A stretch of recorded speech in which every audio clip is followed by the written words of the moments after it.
여호와께 감사하라. 그는 선하시며 그 인자하심이 영원하미로다. 여호와의 속량을 받은 자들은 이같이 말할지어다. 여호와께서 대적의 손에서 그들을 속량하사 동서남북 각 지방에서부터 모으셨도다. 그들이 광야 사막길에서 방황하며 거주할 성읍을 찾지 못하고 줄고 목이 말라 그들의 영혼이 그들 안에서 피곤하였도다. 이에 그들이 근심 중에 여호와께 부르짖음에 그들의 고통에서 던지시고 또 바른 길로 인도하사 거주할 성읍에 이르게 하셨도다. 여호와의 인자하심과 인생에게 행하신 기적으로 말미암아 그를 찬송할지로다. 그가 선호하는 영혼에게 만족을 주시며 줄인 영혼에게 좋은 것으로 채워주시리로다. 사람이 흑암과 사망의 그늘에 앉으며 공고와 쇠사슬의 매임은 하나님의 말씀을 거역하여 지존자의 뜻을 멸시함이라. 그러므로 그가 고통을 주어 그들의 마음을 겸손하게 하셨으니 그들이 엎드러져도 돕는 자가 없었도다. 이에 그들이 그 환난 중에 여호와께 부르짖음에 그들의 고통에서 구원하시되 흑암과 사망의 그늘에서 인도하여 내시고 그들이 얽어맨 줄을 끊으셨도다. 여호와의 인자하심과 인생에게 행하신 기적으로 말미암아 그를 찬송할지로다. 그가 논문을 깨뜨리시며 혈장을 꺾으셨음이로다. 미련한 자들은 그들의 죄악과 길을 따르고 그들의 악을 범하기 때문에 고난을 받아 그들은 그들의 모든 음식을 싫어하게 되어 사망의 문에 이르렀도다. 이에 그들이 그들의 고통 때문에 여호와께 부르짖음에 그가 그들의 고통에서 그들을 구원하시되 그가 그의 말씀을 보내어 그들을 고치시고 위험한 지경에서 건지시는도다. 여호와의 인자심과 인생에게 행하신 기적으로 말미암아 그를 찬송할지로다. 감사제를 드리며 노래하여 그가 행하신 일을 선포할지로다. 배들을 바다에 띄우며 큰 물에서 일을 하는 자는 여호와께서 행하신 일들과 그의 기이한 일들을 깊은 바다에서 보나니 여호와께서 명령하신즉 광풍이 일어나 바다 물결을 일으키는도다. 그들이 하늘로 솟구쳤다가 깊은 곳으로 내려가나니 그 위험 때문에 그들의 영혼이 녹는도다. 그들이 이리저리 부르며 취한 자같이 비틀거리니 그들의 모든 지각이 모든 혼돈 속에 빠지는도다. 이에 그들이 그들의 고통 때문에 여호와께 부르짖음에 그가 그들의 고통에서 그들을 인도하여 내시고 광풍을 고요하게 하사 물결도 잔잔하게 하시는도다. 그들이 평온함으로 말미암아 기뻐하는 중에 여호와께서 그들이 바라는 항구로 인도하시는도다. 여호와의 인자심과 인생에게 행하신 기적으로 말미암아 그를 찬송할지로다. 백성의 모임에서 그를 높이며 장로들의 자리에서 그를 찬송할지로다. 여호와께서는 강이 변하여 광야가 되게 하시며 샘이 변하여 마른 땅이 되게 하시며 그 주민의 악으로 말미암아 옥토가 변하여 염전이 되게 하시며 또 광야가 변하여 못이 되게 하시며 마른 땅이 변하여 샘물이 되게 하시고 줄인 자들로 거기에 살게 하사 그들이 거주할 성읍을 준비하게 하시고 밭에 파종하며 포도원을 제외하여 풍성한 소출을 거두게 하시며 또 복을 주사 그들이 크게 번성하게 하시고 그의 가축이 감소하지 아니하게 하실지라도 다시 압박과 재난과 우환을 통하여 그들의 수를 줄이시며 낮추시는도다. 여호와께서 보관들에게 능욕을 쏟아 부으시고 길없는 광야에서 유리하게 하시나 궁핍한 자는 그의 고통으로부터 건져주시고 그의 가족을 양떼같이 지켜주시나니 정직한 자는 보고 기뻐하며 모든 사악한 자는 자기 입을 봉하리로다. 죄 있는 자들은 이러한 일들을 지켜보고 여호와의 인자심을 깨달으리로다. 여호와께 감사하라. 그는 선하시며 그의 인자심이 영원하미로다라는 제목으로 목사님께서 말씀을 전해주시겠습니다. 시편 107편은 시편이 5편으로 나눠져 있어요. 그 중에 5번째, 첫째 시편이에요. 그리고 시편을 이렇게 읽어보면 하나님께서 이 백성들을 동서남북 세계 곳곳에서 모아주시는 광경을 지금 볼 수 있는데 왜 그들이 세계 곳곳에 사방팔방으로 흩어졌는가? 그것은 그들의 죄 때문이라고 지금 성경은 얘기하고 있죠. 그들의 하나님을 반역하고 자기의 생각으로 살아갔고 자기 욕심대로 살아갔고 육신의 정욕대로 안목의 정욕대로 이생의 자랑을 따라서 살아갔고 하나님을 섬기는 것도 자기의 방법대로 섬겼다고 얘기를 하는 거죠. 그래서 하나님께서 이제 예루살렘 성전을 불태우게 하시고 그리고 바벨론이 와서 그 사람들, 백성들을 이제 쇠고리에 그리고 쇠사슬에 메어서 그들을 지금 능력의 자리로 끌고 가는 광경이 나오는 거죠. 그것을 지금 뭐라고 얘기했냐면 그 노수로 만든 그 문 그리고 그 빗장을 열게 하셨다. 그 얘기는 뭐냐면 그들은 이제 노수로 만들어 놓은 사람의 힘으로 맨몸으로 끊을 수 없는 그 울타리에 그들은 들어가게 되었다. 거기에 그들이 있을 때 그들은 이제 하나님 앞에 그들은 부르짖게 되는 거죠. 처음에는 내가 왜 여기 있는지도 모르는 거죠. 나는 옳다고 생각했거든. 그런데 그들의 삶은 하나님이 전혀 나타나지 않았고 하나님의 그 다스림을 원치 않았던 거예요. 사람들은 보면 어리석기 짝이 없어요. 똑같은 일을 반복을 해요. 하다못해 운전하는 사람들도 제가 보면 우리가 이제 이렇게 구통에 있으니까 그 차 2대가 지나가기가 어려워요. 그런데 그 한 차만 지나갈 수 있는데 거기에 아주 손살같이 그 운전하고 내려오거든요. 위험하게. 그리고 본인은 지금 시작하고 여기는 다 거기까지 갔는데도 불구하고 그냥 밀고 내려오는 거예요. 안 비켜주는 거죠. 그 비켜주잖아요. 그리고 그 다음에 또 보면 또 그 차가 그렇게 해요. 그러면서 내가 이걸 버티면 된다 생각을 하는 거죠. 내가 내 삶의 방식을 버티면 저쪽에서 물러날 것이다. 그것이 자기가 잘했든 잘못했든 상관이 없는 거예요. 그것이 우리의 삶이에요. 그리고 그것을 깨닫지 못하는 거죠. 그래서 하나님은 때때로 우리를 어려운 지경으로 몰고 가세요. 어려운 지경이 웬만해서는 사람들은 거기서 내가 왜 이 어려운 환경에 들어왔는지 모르고 오히려 하나님한테 반항을 할 때가 더 많아요. 왜 내가 여기에 이렇게 들어왔습니까? 내가 뭘 잘못했다고? 하나님 왜 저한테 이러십니까? 왜 당신은 나한테 이렇게 하십니까? 당신은 왜 매번 이런 일을 반복합니까? 이렇게 얘기를 하는데 그리고 눈물을 질질 싸요. 그러다가 이제 하나님이 아무 얘기를 안 하시고 더 깊은 수렁으로 그들을 밀어넣으신다고 얘기를 하죠. 성령께서 예수 그리스도를 광야로 밀어넣으셨다고 쫓아냈다고 얘기하잖아요. 마치 그 귀신 들린 사람에게서 그 귀신을 쫓아내라고 하나님 말씀하셨던 것처럼 예수께서 말씀하신 것처럼 성령께서 예수 그리스도를 극심한 고통 가운데 집어넣으시는 거죠. 거기에서 우리는 그때는 사람들이 둘 중에 하나 꺾이든지 죽든지 거기서 자기가 하나님 잘못했습니다.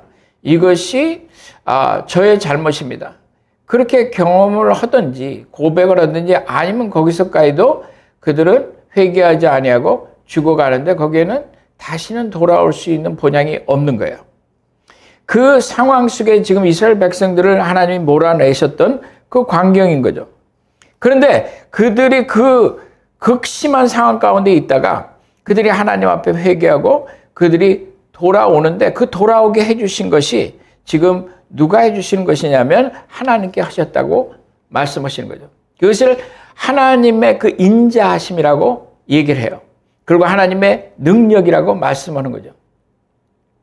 이 말씀이 4번이나 여기에 나와요. 하나님의 인자하심과 하나님의 그 능력으로 하나님의 그 계획으로 우리를 끄집어내셨다고 얘기를 하고 있어요.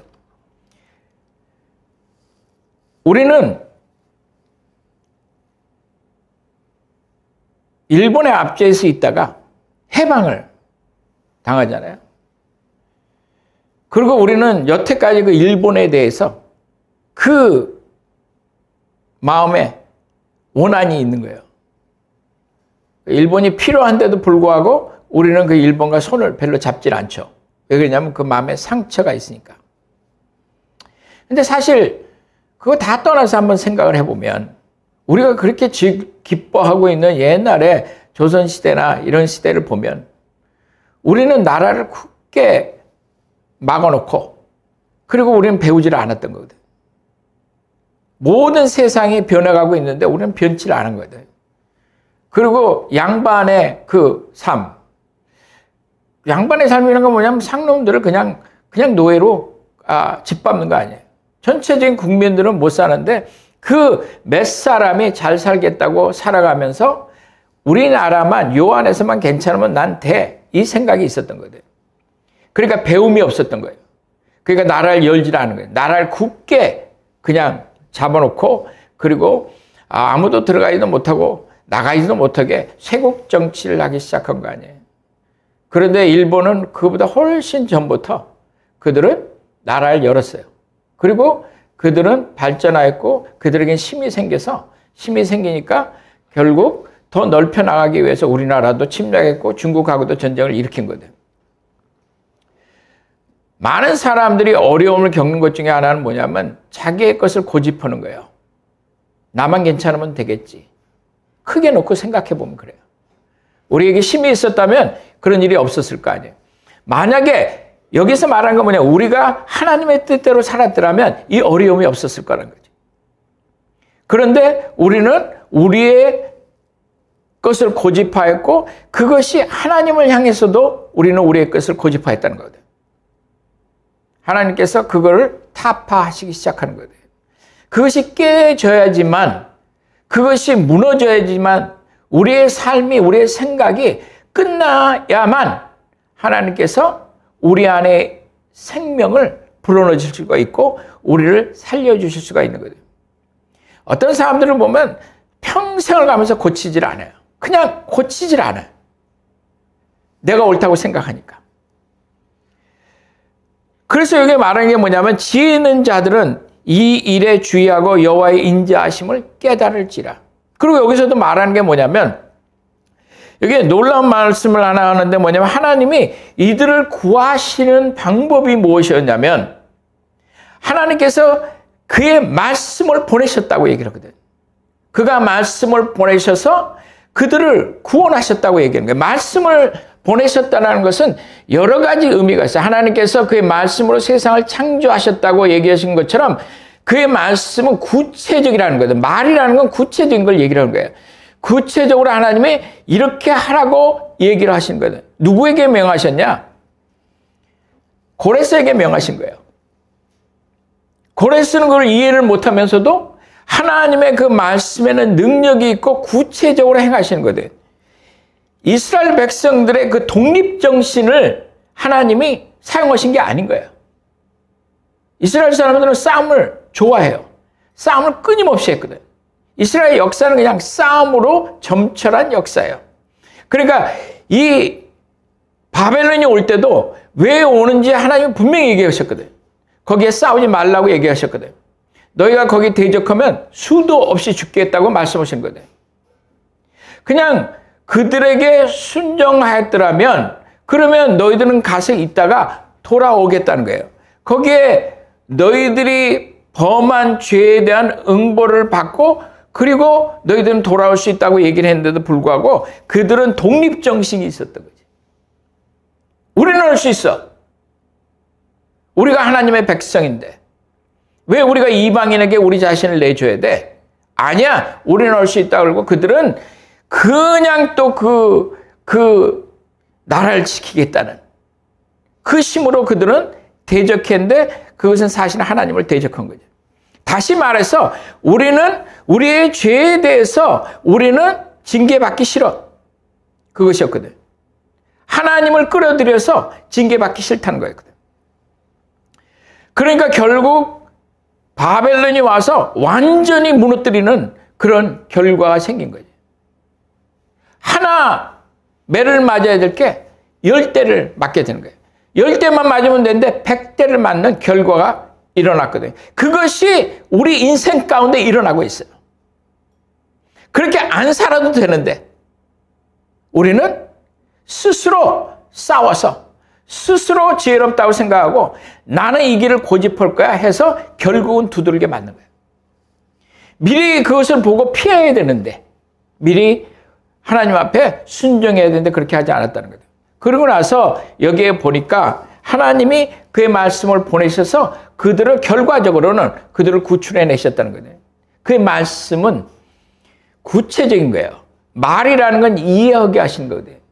그래서 하나님이 하늘아 있으라 하심에 하늘이 창조되었거든. 제가 자주 말하는 거 아니에요.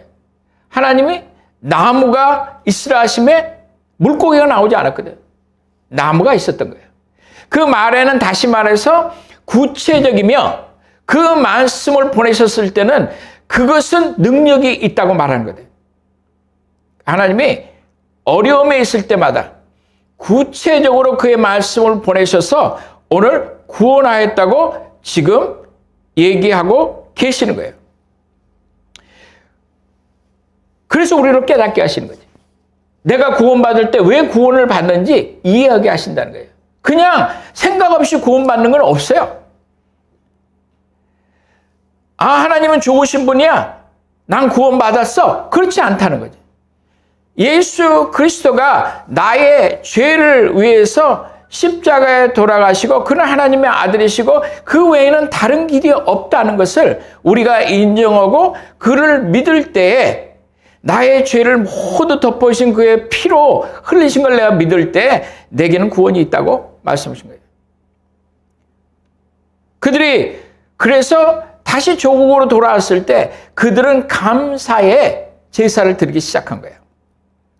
근데 그 감사의 제사를 얘기를 하면서 그들은 뭐라고 얘기를 하냐면 이 자기들이 잘못되었던 그래서 고통이 있었던 그 네 가지를 지금 얘기하고 있어요. 첫째는 그들은 길을 잃고 거주할 성을 찾아서 광야를 헤맸다고 성경은 지금 4절에서 9절까지 얘기하고 있다. 우리가 그러잖아요. 우리의 마지막은 어디예요? 우리의 마지막은 하늘을 가는 거예요. 다시 말해서 그것이 우리의 본향이라고 얘기를 하는 거 아니에요. 우리의 마지막 결국은 뭐예요? 믿음의 결국은 뭐라고 성경은 얘기해요? 믿음의 결국은 구원이라고 얘기하거든. 천국이라고 얘기를 하는 거거든. 하나님과 함께 하는 거 아니에요. 예수께서 뭐라고 그러세요?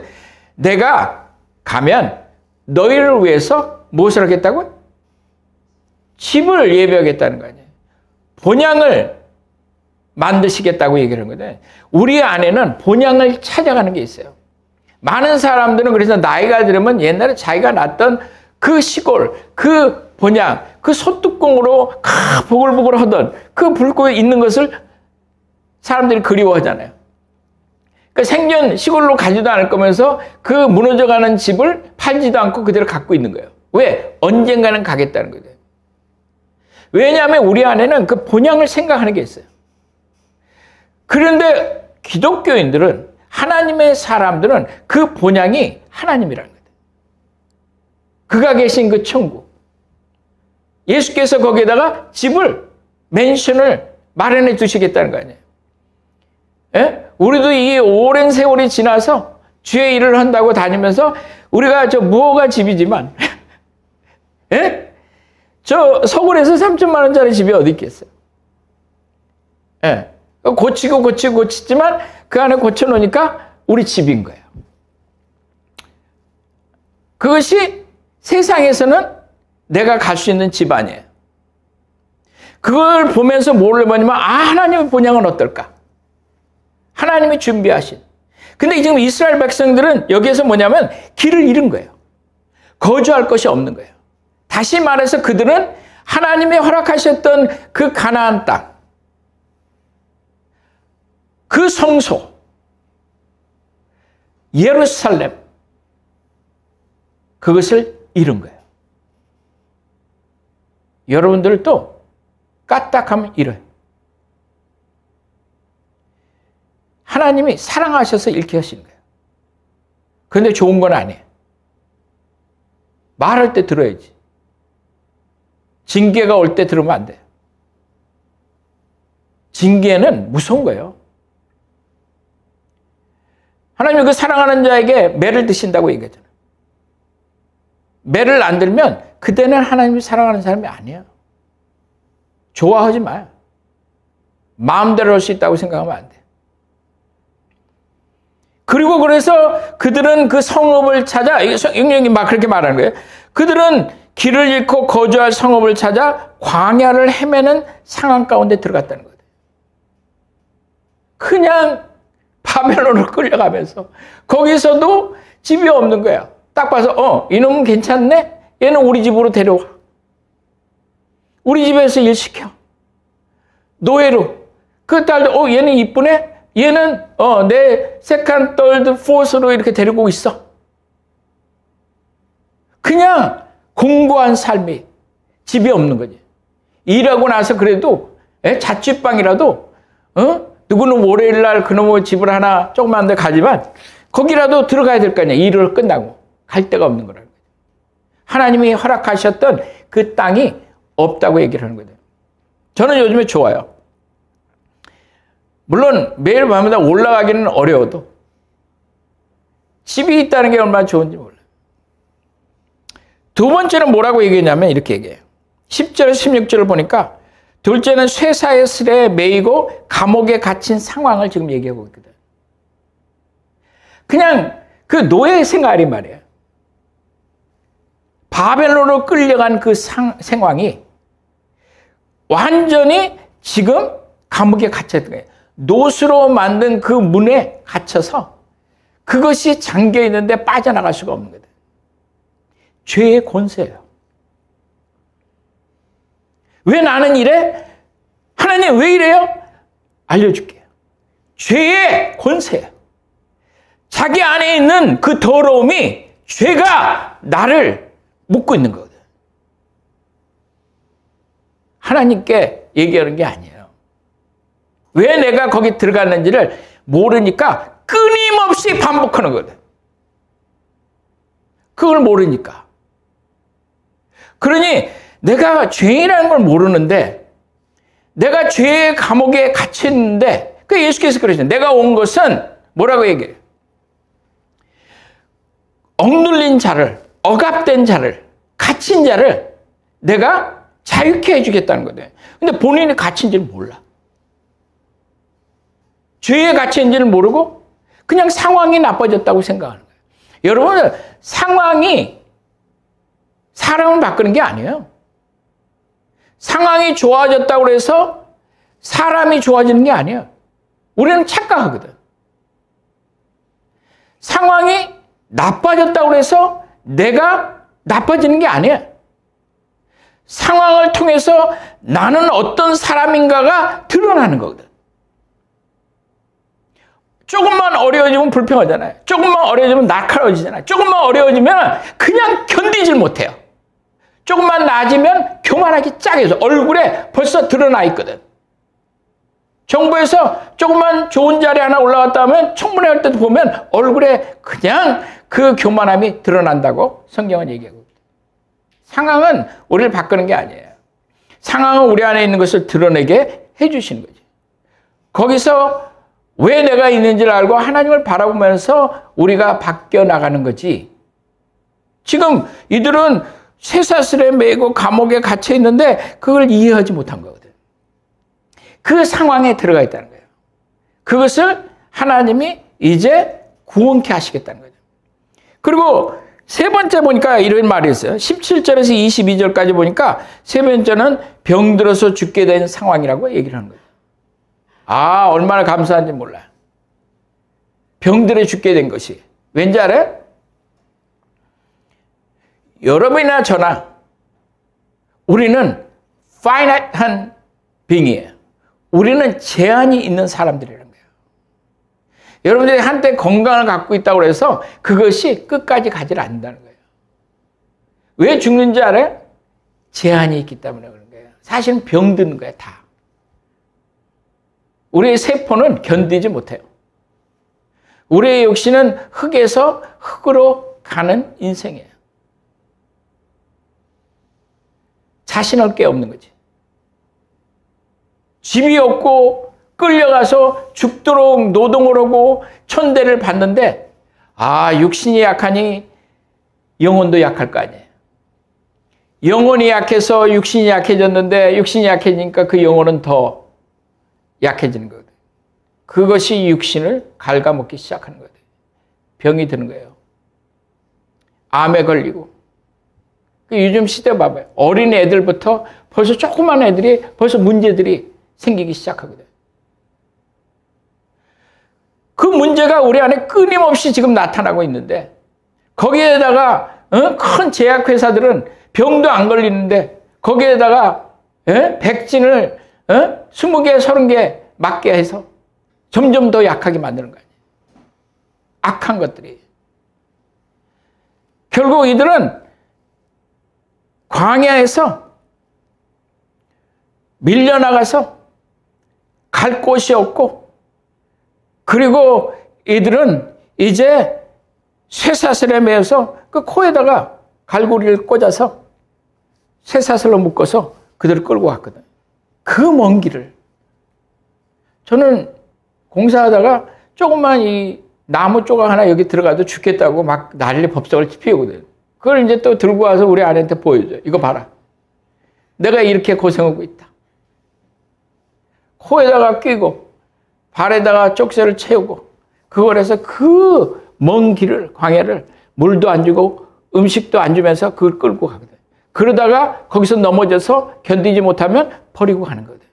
수도 없는 아프리카에서 유럽의 강국들이 와서 그들을 노예를 끌고 갈 때, 슬레이브로 끌고 갈 때 서부 아프리카에서 이 동쪽 아프리카로 끌고 오면서 그쪽으로 가는 사람들은 그쪽으로 가지만 아메리카로 오는 거는 그 먼 길을 끌고 오면서 사자한테, 맹수한테, 질병에, 말라리아에, 타이포이드에 걸려서 죽으면 그걸 다 끌고 오면서 수천만이 그냥 거기에서 병들면 거기서 버려지고, 그리고 좀 몸이 안 좋으면 다른 사람이 가져라니까 그걸 그냥 거기서 그냥 판가로, 창으로 그냥 찔러 죽이는 거예요. 그리고 나머지 사람들 끌고 가는 거예요. 수천만을 죽였거든. 끌고 가는 거예요. 우리의 인생이 다른 것 같아요? 지금 밥을 먹고 있다고 해서 괜찮은 것 같아? 돈을 좀 번다고 해서 괜찮은 것 같아? 우리의 인생은 죽음을 향해서 가는 거예요. 먹어도 잠시 괜찮지만 그 다음에 한두 시간 안 먹으면 저는 이 손이 달달달달 떨리거든. 우리 아내한테 인상 쓰면서 손 떨리지? 빨리 밥 줘. 그것이 인생이에요. 얼마나 간다고? 그리고 여기 그 다음에 23절에서 32절에 끝으로 그 여기 나오는 거 보면 배를 타고 바다를 항해하는 중에 일어난 광풍 앞에 이리 구르고 저리 구르는 상황을 지금 묘사하고 있거든요. 그쪽으로 가는 길에는 그렇게 광풍이 뭐 있고 그러진 않아요. 배가. 이스라엘에서 바벨론으로 가는. 근데 그걸 묘사하려고 어떤 사람들은 돌아갈 수 있죠. 배를 타고도. 그런데 이거를 지금 묘사할 때 뭐냐면 그거예요. 하늘 위로 치솟았다고 얘기하잖아요. 배가. 그러니까 정말로 아는 거야. 이 바다의 위험을 아는 거지. 그것이 광풍 앞에서 이리 구르고 저리 구르는 상황을 지금 묘사하고 있거든요. 저는 바다 사람이 아니에요. 그 아프리카에 한번 얘기했지만 전도로 설교로 몬바사라는 곳으로 가야 되는데 제가 잔지바에 있었어요. 잔지바라는 섬에서. 근데 제가 있던 돈을 도적을 당한 건지 하여튼 뭐 없어졌어요. 그래갖고 할 수 없이 뱃사람들이 타는 어부들이 그 고기를 잡는 배를 타고 가는데 24시간이 걸린 거예요. 근데 그때 마침 광풍이 불던 때예요. 그 안에 들어가면 뱃사람들이 타는 데가 있어요. 안에 들어가면 이렇게 선반처럼 이렇게 돼 있어요. 그 선반처럼 되게 좁아요. 요 정도 되나 그 사람들이. 그래서 선반처럼 돼 있는데 거기에 이렇게 칸을 막아놓고 한 사람 이렇게 들어놓고 그 다음 여기 들어놓고 거기 이렇게 들어놓아요. 네, 저도 이제 거기 들어가서 이러고 있는데 도저히 그 냄새와 도저히 견딜 수가 없는데 그러다가 이제 배가 들어가면 그대로 수장을 하는 거예요. 처음에는 나갈 때 굉장히 좋았어요. 알죠? 또 우리 어저께 성민이 연극했지만 저도 딱 그 타이타닉 그거 앞에서 처음에 바람이 불어올 때 뱃머리 앞에서 멋있게 좋다고 있다가 조금 지나니까 그냥 바람이 불기 시작하는데 견딜 수가 없는 거예요. 정말 100번을 넘게 도운 거예요. 도저히 더 이상 위산이 넘어오고 우아래 다 쏟고, 그러니까 거기 그래도 또 화장실하고, 처음에는 화장실이라고 있는데 밑에는 뚫려 있는데 거기 가서 그냥 다 도우고 하늘로는 보이고, 이게 근데 배가 락킹을 하는 거예요. 여기서 말하는 위로 치솟았다는 게 그거예요. 배가 앞에가 이렇게 올라가, 진짜 이렇게 올라가요. 파도는 치고. 그러니까 여기 보면 뒹굴었다고 그러잖아요. 이리저리. 내가 뒹굴다가 무슨 생각이 들었냐면, 그 무서워 보였던 그 바다가, 시커매 보였던 그 바다가 처음에는 그냥 바다로 들어갔으면 좋겠는 거예요. 그냥 들어가서 그냥 잠깐만 고 넘어가면 편안하게 그냥 잠들 수 있겠다, 그 생각이 들어요. 얼마나 힘들었는지 몰라요. 그 내가 자살할 수는 없잖아. 그 배가 좀 들어갔으면 좋겠는데, 내가 뛰어넘으면 자살이고, 그렇잖아요? 배가 들어가면 순교 아니야. 그러니 그거를 어떻게 해서라도 하나님, 근데 안 들어가, 이 배가. 정말 죽겠더라고요. 이 사람들의 삶이 지금 그거예요. 견딜 수 없는 거죠. 그냥 견딜 수 없는 삶이에요. 그 삶을 지금 아주 클라이맥스로 지금 보여주고 있는 거거든요. 배 타는 사람들은 이해가 갈 거거든요. 그래서 그것을 보여주면서 하나님의 손길 안에서 아무도 견딜 수 없다는 거예요. 대신에 하나님의 손길 안에서 모든 사람은 승리할 수 있다는 걸 또 보여주는 거예요.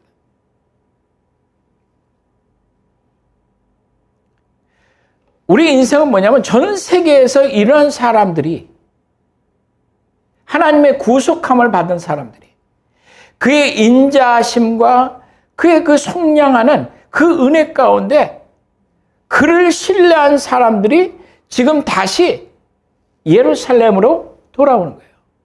그 구속함을 얻는 거거든요. 그래서 지금 처음에 얘기하는 것이 뭐냐면, 그의 인자하심을, 그의 인생에게 행하시는 기이한 일을 너희들은 선포하고 감사하라고 지금 얘기를 하는 거예요. 이 말씀을 지금 계속해서 반복해서 얘기를 하는 거예요. 그 모든 사람들이 모여서 얘기하는 것이 무엇이냐면 이렇게 얘기를 해요. 요한계시록에 보니까 이렇게 얘기해요.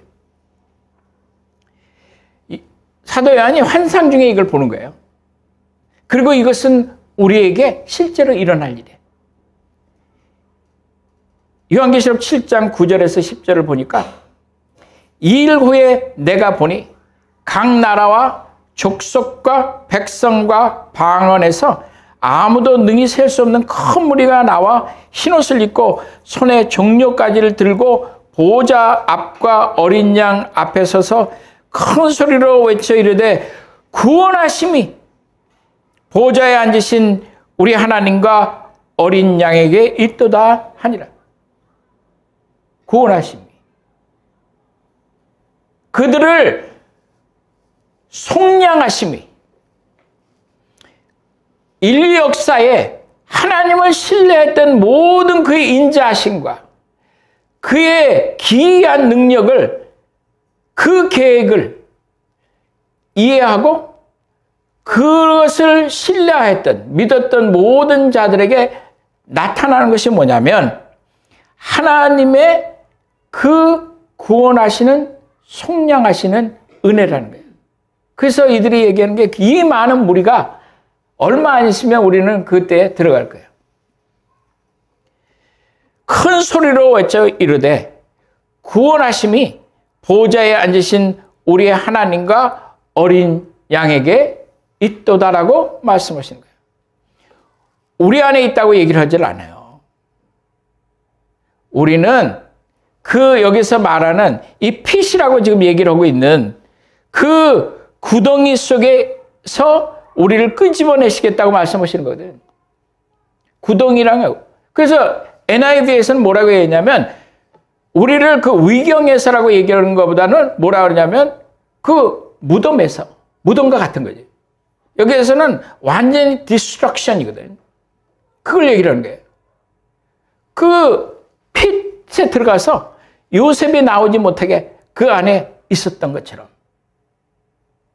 그냥 쪼여서 살아가는 그 인생에 어쩔 줄 모르는 그 인생들이 하나님 앞에 부르짖는 거 아니에요. 근데 안 부르짖잖아요. 안 부르짖잖아요. 부르짖는 건 뭐냐? 왜 내가 이 고생을 하느냐 그거 아니에요. 왜 이 위정자들이 있다이냐 이거 아니에요. 아니에요. 지금 성경은 뭘 얘기를 하냐면 너의 지도자뿐만 아니라 너의 백성들까지 다 썩었다는 거예요. 너희들이 나를 알지 못했다는 거거든.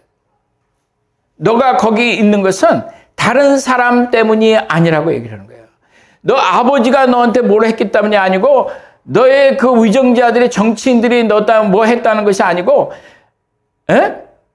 교회 집사나 장로나 어떤 사람이 너 때문에 했다는 것이 아니라 네 상황이나 상태나 사람들이 그런 게 아니라 너 안에 있는 것이 너를 그렇게 만들었다는 거예요.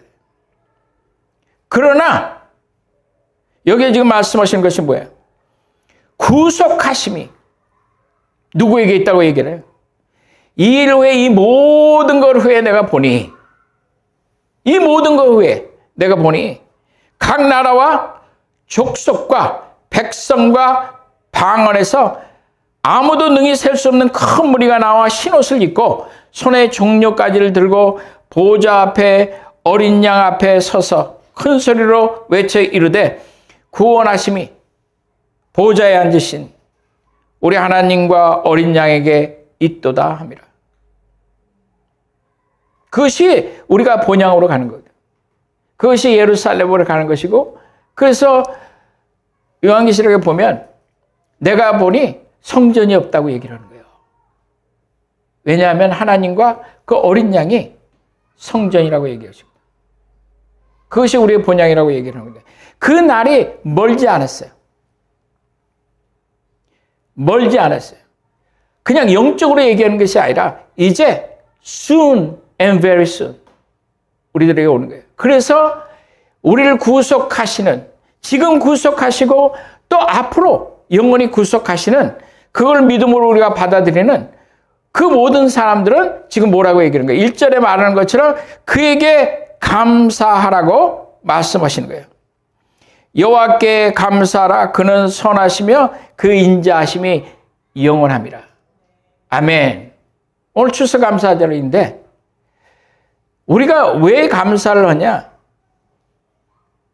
내가 얻지 못할, 나는 생각지 못할 그런 은혜를 받았기 때문에 나로서는 할 수 없는 것을 하나님이 해주시기 때문에 추수도 하나님이 도와주지 않으면 가뭄이 오거나 홍수가 오면 그냥 끝나는 거예요.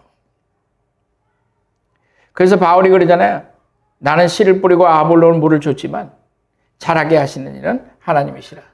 우리가 이 인생을 살아가지만 그러나 우리 안에서 그 구원의 역사와 그 평강과 은혜와 그 인자함이 나타나는 것은 하나님이 주시는 거예요.